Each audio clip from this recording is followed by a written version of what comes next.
meus amigos metrologistas, agora no quarto vídeo sobre calibração de pêndulos de impacto. Talvez o mais interessante e provavelmente o mais longo deles, porque eu vou falar um pouco sobre algumas exigências de calibração da norma STM23 e da ISO 148. Primeiramente, eu queria só deixar bem claro que nós estamos fazendo uma interpretação da norma. É diferente de uma acreditação. Por quê? Porque numa acreditação do laboratório, do ensaio, é necessário não só atender 100% da norma, mas aos itens que o CGEC define ser necessário para que seja feito um trabalho com melhor qualidade. Ok?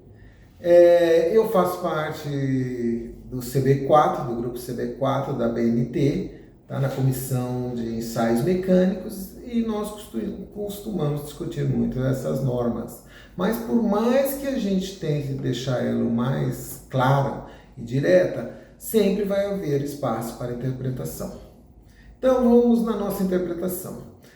Eu gostaria, aproveitando esse vídeo, deixar um agradecimento a duas pessoas que conhecem muito dessa área. Um é o engenheiro Raymond Santoyo, da NIST. Faz uns 20 anos que eu não troco mais informação com ele, mas ele foi muito prestativo e sempre ajudou muito quando nós começamos a fabricar a primeira linha de pêndulos de impactos nacionais da Pantec.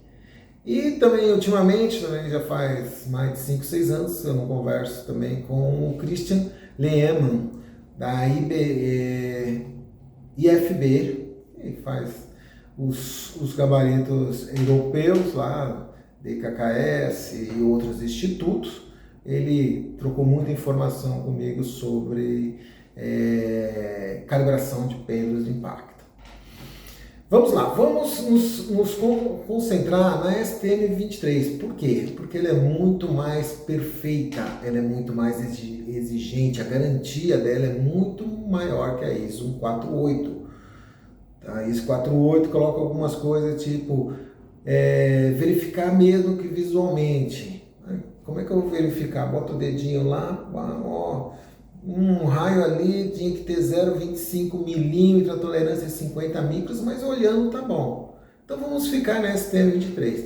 A ISO 148 é mais ou menos iguais.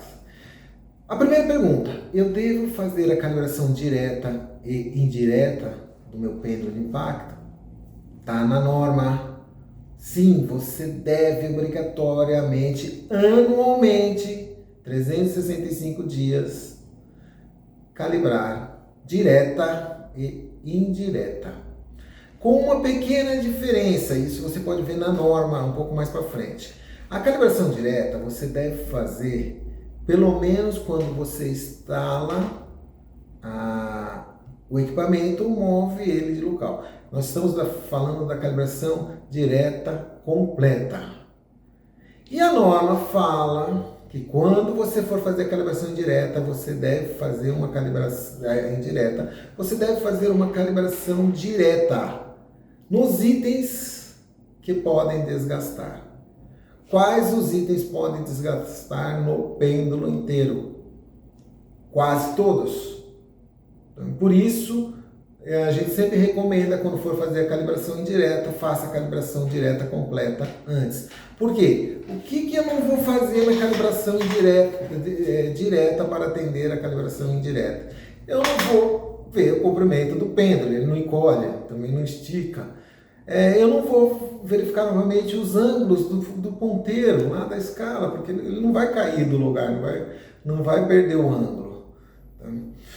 Eu, teoricamente, não precisava pesar, mas eu não sei se o usuário trocou um cutelo, pode influenciar, se tem uma coisa a mais, já vi influenciar, e até razoavelmente, a troca desses materiais. Tá? Todo o resto, o rolamento gasta, ele aumenta o atrito, ele mexe no comprimento reduzido, ele mexe na velocidade, ele mexe nas folgas em repouso axial, radial. Trocou os cutelos, trocou os batentes, gastou, não gastou, eu tenho que gabaritar tudo aquilo com padrões calibrados e certificados. Então, tem que ser feito. E, vamos dizer, para fazer uma calibração direta, limitada, como chama a ISO, eu vou diminuir 2, 3 itens, ou 10% do custo de uma outra calibração direta, completa. Outra coisa, a norma fala que você precisa apresentar esse certificado de calibração direta para o auditor, tá? Precisa essa completa e a limitada. Então, estamos falando de 3 certificados. Quanto tempo vale o certificado da calibração direta completa? Não sei, 5 anos, 6 anos, 10 anos, uma década. Você calibrou uma década atrás, está mostrando para o auditor agora. Então, vamos lá. A norma diz que você precisa fazer as duas. Ok? Você dá muita... Vou falar assim, mas calibração direta só gasta aqui. É uma discussão que você vai entrar com o auditor que não tem como você dizer que não gastou. Como diz na norma ISO 14, visual. O visual de 50 micros de tolerância, pelo amor de Deus, né? Tá? Então, isso. A pergunta... O laboratório pode fazer a calibração? Não. Metrologicamente, existe a rede brasileira de calibração para que haja confiabilidade de um terceiro na calibração. Senão não deveria existir. Cada laboratório calibrava lá do jeito que ele queria. Tá? Então, no Brasil, durante muito tempo, faltou laboratórios para a calibração indireta. E, como procedimento, a CEGEC passou a aceitar que o próprio laboratório fizesse a calibração indireta com corpos de prova da NIST e eles dessem o resultado e aprovassem. Isso não é calibração. Nós podemos classificar isso como uma verificação intermediária, um ensaio de proficiência, se a gente apertar bastante, uma calibração nunca. Uma calibração indireta. Por quê? Confiabilidade. O laboratório consegue esse certificado de calibração direta sem nem sequer ter um pêndulo de impacto. Pega os corpos de prova, leva em outro laboratório, faz, manda para a NIST, olha que bonitinho, qual o número do seu pêndulo? 171. Qual a marca? A Cochambrowicz. Entendeu? Qual a garantia? Outra, pêndulos, tem vários martelos, a norma fala quantos corpos de prova você tem que fazer. Depende, a ISO fala no mínimo 2, a STM fala a faixa que você usa, 1, 2 ou 3, tá? Então, você tem que verificar isso daí. Se eu tenho um pêndulo que tem 3 martelos, o que eu posso fazer? Super alta com martelo de alta, média com martelo média, baixa com martelo de baixa, e falo que foi tudo feito num só, que é o que a norma exige. Pior, eu posso comprar 10 jogos de corpo de prova da NIST. Esses corpos de prova são certificados em lote. Se eu pegar os 10 lotes, significa que todos os corpos de provas têm o mesmo resultado. Eu fiz hoje, lá no laboratório do meu amigo, mandei para a NIST, ela emitiu o certificado, beleza? Nos próximos 10 anos eu não faço mais ensaio de calibração indireta. O resultado é o mesmo. Os corpos de prova da NIST não têm validade. Daqui 20 anos eu posso dar esse corpo. Beleza. Tá? Então, por que deve ser feita a calibração direta e indireta por um laboratório terceiro? Confiabilidade. Ok? Não existe corpos de prova em toda a faixa de energia. Para isso, a calibração direta serve para, teoricamente, garantir, porque ela é uma calibração que podemos chamar linear. Então, ela está boa aqui, teoricamente, ela vai estar boa lá em cima. Não é o que acontece.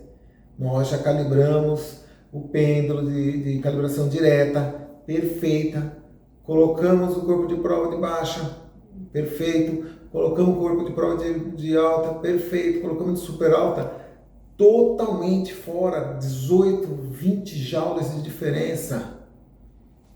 O quê? Fundação, fabricação, estrutura de cutelo, de batente, isso influi muito, mas os corpos de prova só vai até 300 joules. Então, Acima disso, só a calibração direta para minimizar a situação.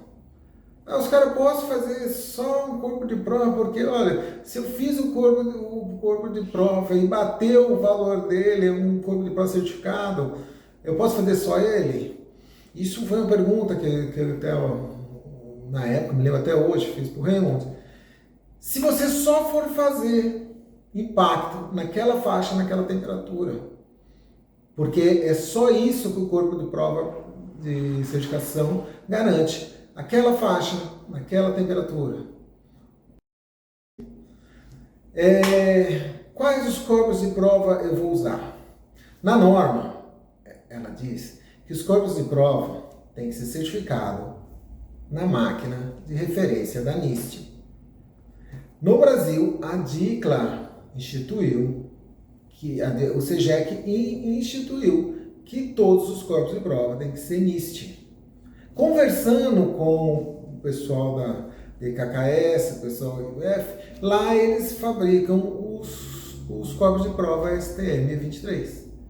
E ele me explicou, porque mesmo os corpos de prova para ISO 148 têm rastreabilidade aos da NIST, eles são a mãe, o pai de toda essa parte de calibração. Mas se você for pegar os dois certificados, você pegar a NIST e pegar um IFB, um europeu, você vai ver que o europeu tem certeza 5 vezes maior que a NIST. Então, se você quer uma boa confiabilidade, vamos trabalhar com os gabaritos da NIST, sim. Não por uma questão que é obrigado, pelo menos entendo metrologicamente, mas sim porque a confiabilidade desses padrões são muito superiores. Eu acho que nós demos uma pequena abrangência sobre calibração direta, calibração indireta. Retornando, não existe atender nenhuma das duas normas, só fazendo a calibração direta, só fazendo a calibração indireta. Esse aqui garante alguma coisa? Nada. Esse aqui garante alguma coisa? Um pouco. Para que você atenda a norma, tem que fazer as duas. Tá?